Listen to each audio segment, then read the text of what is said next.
पिताजी, आपके पास ताऊ जी की हवेली के जो कागज हैं वो दो तो। क्यों? उसका तू क्या करेगा? वही एक नौकरी करते करते मैं थक गया, इसीलिए सोचा बिजनेस करूं। हर महीने इतने पैसे मिलते तुझे, वो छोड़ देगा?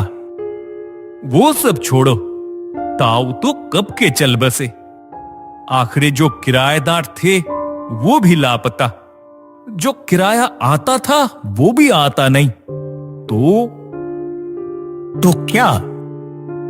उन्होंने तो शादी भी नहीं की, शौक से घर बनाया था, गुजरने से पहले आपके नाम कर दिया था। सोचा कि उस घर को ही बेच दूंगा, अच्छे पैसे मिलेंगे। भैया की आखिरी यादें बेच देगा? छोड़ो ये सब यादें, पैसे ही सब कुछ है, समझे? जो सही लगे कर, और क्या कहूं। मेरी एक आदमी से बात भी हुई है, वो रविवार को वहां जाएगा, मैं शनिवार को ही चला जाऊंगा। कितने दिनों बंद पड़ा रहा, न जाने कैसा है। पर मेरा मन घबरा रहा है, तू मत जा वहां। ये सब बातें छोड़ो, कागज दे दो। पिता की बात को अनसुना करके दलील और कुछ जरूरी कागज लेकर रोहित निकल पड़ा भुवन पहाड़ी के लिए। भुवन पहाड़ी पे जब नाव घाट पे रुकी तब तक सूरज ढल चुका था। साहब, आप जाएंगे कहां? देवेंद्र श्रीवास्तव के घर जाऊंगा, वो मेरे ताऊ जी थे। काली पहाड़ी के पास जो घर है? हाँ हाँ वही, जानते हो? आसपास के तीनों गांव के सभी कोई पहचानते हैं, उसकी एक बदनामी के चलते। बदनामी? कैसी बदनामी?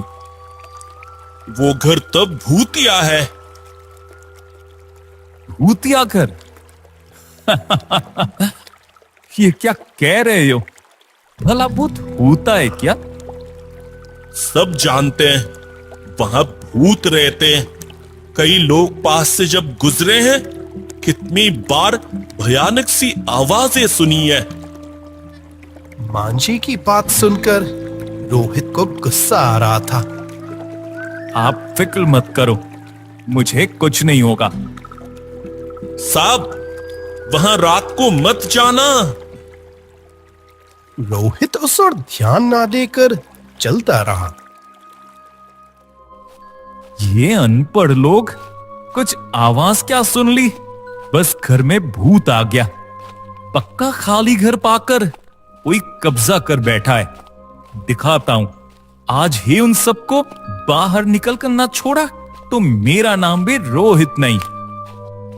उफ, कितनी देर चल लिया और कितनी दूर है। एक चाय की दुकान, उसी से जाकर पूछता हूं।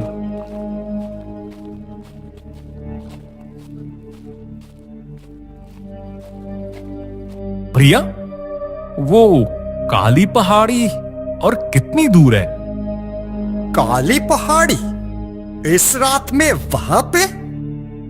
हाँ, वहां मेरे ताऊ जी का घर है ना, वहीं जाऊंगा। उस हवेली में? इस वक्त वहां कोई नहीं जाता, वहां भूत रहता है, भूत।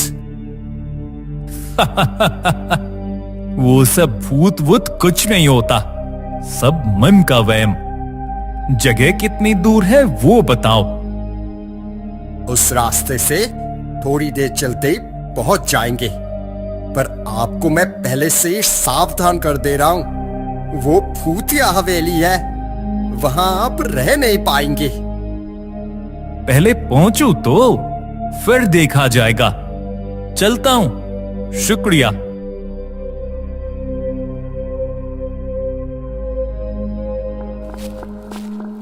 घर के चारों तरफ घना अंधेरा। एक काला साया जैसे चारों ओर घेर कर रखा है। न अब अंदर जाता हूं। रोहित दरवाजा खोल घर के अंदर जाता है और ठीक तभी एक सड़ी हुई बदबू आती है नाक में। बाप रे, क्या गंदी बदबू! चूहे हुए मरे हैं क्या? न अब कुछ ठीक लग रहा है।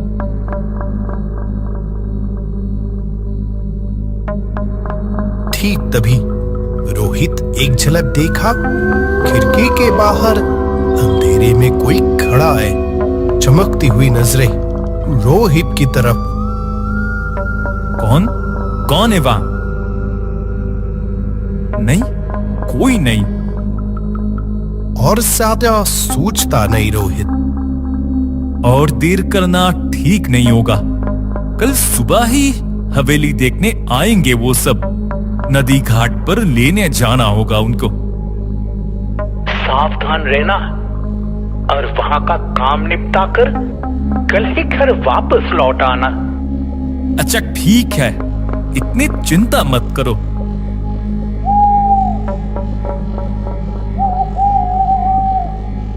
आधी रात अचानक घड़ी में 2 बार आवाज हुई। रात के 2 बजे रोहित की नींद टूट गई। मैंने जब आकर घड़ी को देखा था तब तो वो बंद ही पड़ा हुआ था। तो फिर तभी छत के ऊपर भाग दौड़ और किसी बच्चे की आवाज सुनाई देती है रोहित को। इतनी रात को इस घर में बच्चे की आवाज, वो भी छत पर, देखना पड़ेगा। ये सोचकर बिस्तर से उतर वो चला छत की तरफ।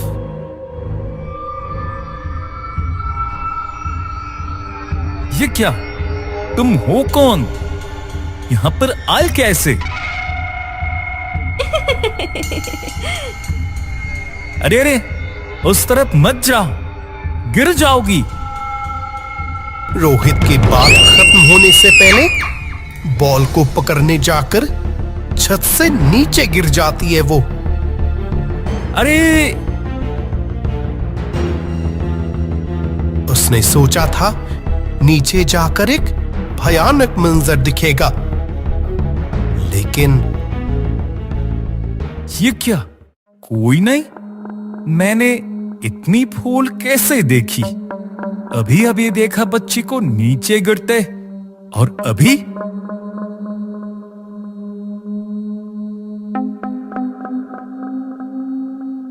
कमरे में आकर सो गया वो। आंखों के आगे बार बार छत का वो मंजर उभर कर आता रहा। आंख बस लगी ही थी।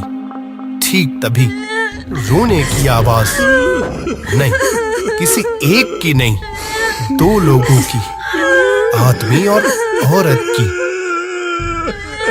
खिड़की की तरफ से ही वो आवाजें आ रही थी। खिड़की के पास जाकर वो देखा, घर के सामने कुएं के पास खड़े हैं एक आदमी और एक औरत। मकसद साफ, उस कुएं में कूदकर खुदकुशी करना।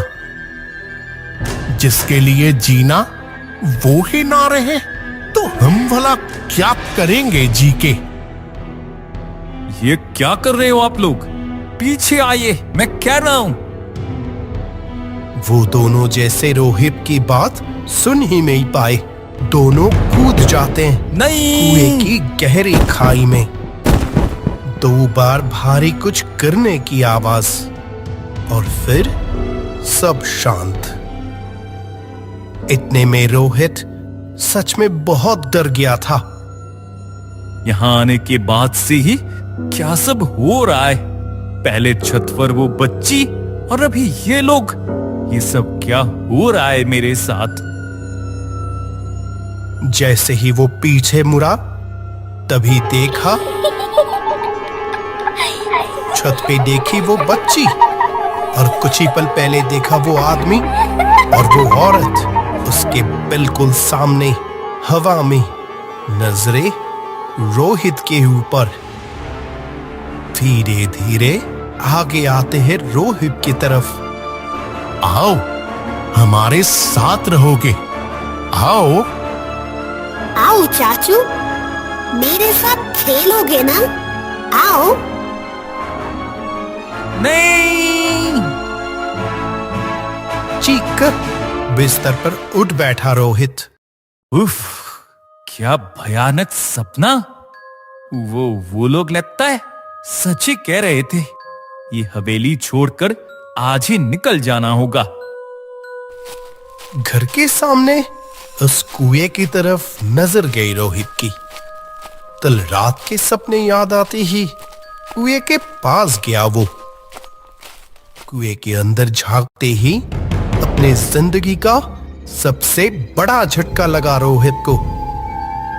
एक लाश पड़ी हुई है उस सूखे कुएं के अंदर। लाश वो पहचानता है, वो और किसी की नहीं, उसकी खुद की थी। रोहित को याद आई कल रात की सारी कहानी। बेटे की कोई खबर ना पाके रोहित के पिता वहां आकर देखा बेटे की लाश पड़ी है वहां। गांव के कई लोग देखने आए। आपके बेटे का इस हवेली में आना ठीक नहीं हुआ। यहां जो आखिरी किराएदार आए, उनकी एक बेबी थी। खेलते वक्त अचानक छत से नीचे गिरकर मर गई वो बच्ची। पति पत्नी उस दर्द को सह नहीं पाए। सामने उस कुएं में कूदकर दोनों अपनी जान दे दी, पर उनकी रूहें आज भी इस हवेली में ही है। वो हवेली अब भी खाली पड़ा है, पर अब वहां 3 नहीं 4 रूहें रहती है।